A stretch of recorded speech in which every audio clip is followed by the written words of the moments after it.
Basic Higher Education and Educational YouTube channel. Will versus going to. How and when we can use will and going to. हम will और going to का इस्तेमाल कब और कैसे कर सकते हैं. will गा गी गे का इस्तेमाल रैपिड डिसीजन जल्द फैसला के लिए किया जाता है. Example, I am thirsty, I think I will buy a drink. मुझे प्यास लगी है, मैं पानी खरीदूंगा या खरीदूंगी. विल का इस्तेमाल ऑफ़र पेशकश के लिए किया जाता है. Example, that looks heavy, I will help you with it. वो वज़नी लगता है, मैं इसमें आपकी मदद करूँगा या करूँगी. विल का इस्तेमाल प्रॉमिस वादा के लिए किया जाता है. Example, don't worry, I won't tell anyone. फिक्र मत करो, मैं किसी से नहीं कहूँगा या कहूँगी. विल का इस्तेमाल थ्रेट धमकी के लिए किया जाता है. Example, if you don't stop, I will tell your mother. अगर आप नहीं रुके तो मैं आपके वालिदा से आपकी शिकायत करूँगा या करूँगी. विल का इस्तेमाल रिफ्यूज़ल इनकार के लिए किया जाता है. Example, she won't listen to anything I say. मेरा कहा वो कुछ भी नहीं सुनेगी. गोइंग टू करने जाना का इस्तेमाल पीरियर प्लान तयशुदा मंसूबा के लिए किया जाता है. Example, I am going to the beach next weekend with my friends. मैं अगले हफ्ते दोस्तों के साथ बीच पर जा रहा हूँ.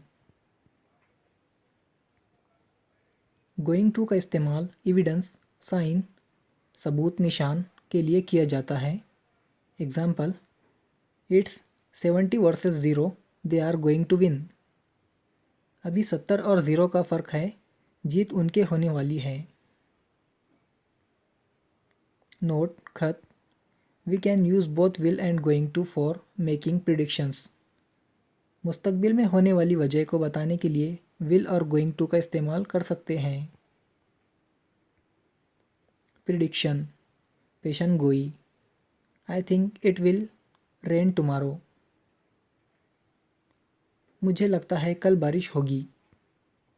आई think it is going to rain tomorrow. मुझे लगता है कल बारिश होने वाली है. क्वेश्चन सवाल, are you busy this evening. क्या आप इस शाम मसरूफ़ हैं. Common answer, I haven't make any plans. मैंने कोई मंसूबा नहीं बनाया. कंपेयर मुआवजना. Answers, I think I will probably watch TV. मुझे लगता है शायद मैं टेलीविज़न देखूँगा. I am probably going to watch TV. शायद मैं टेलीविज़न देखने जाऊँगा. एक्सरसाइज मश्क. Yes, I am going to the movie. हाँ, मैं फिल्म देखने जा रहा हूँ. Note, only going to is possible here because this is a prior plan. यहाँ पर गोइंग टू ही मुमकिन है क्योंकि ये पहले से तयशुदा प्लान के मुताबिक है. इन्फो मालूमात. In spoken English going to is often pronounced as gonna. अंग्रेज़ी ज़बान में अक्सर गोइंग टू का शॉर्ट इस्तेमाल होता है, gonna. For more educative videos like share and subscribe. Thanks.